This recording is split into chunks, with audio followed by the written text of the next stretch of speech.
Alors, je retiens deux grandes choses, hein. La première, c'est que les données de base sur lesquelles on a travaillé pour soutenir les dynamiques de développement sont aujourd'hui profondément bousculées et remises en cause. Les analyses qu'on faisait ne sont plus pertinentes, les États existent, ont moins de capacité à intervenir, les ONG continuent à faire des solidarités fractionnées, à avoir des solidarités fractionnées, mais ça n'est pas des dynamiques de développement. Et là, on est vraiment devant des nouveaux enjeux liés à des facteurs de baisse de l'aide publique au développement, de positionnement qui sont à redéfinir.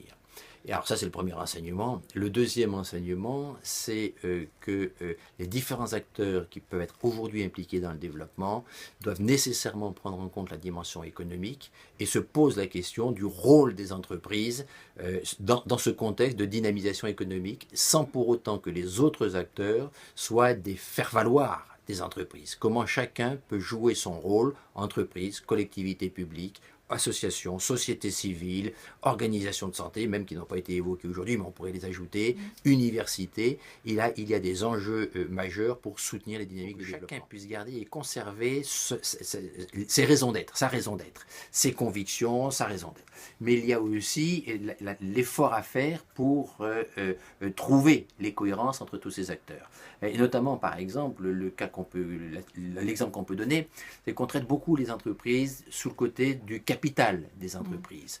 Mais une entreprise, c'est pas seulement du capital. Une entreprise, c'est bien évidemment du capital, mais c'est des salariés et qui sont des composantes, qui sont la vie de l'entreprise aussi. C'est des organisations qui les approvisionnent, c'est des entreprises, des circuits d'approvisionnement. Et là aussi, il faudrait mobiliser, quand on travaille avec les entreprises, ceux qui approvisionnent l'entreprise. L'entreprise, c'est aussi des marchés, c'est aussi de la commercialisation.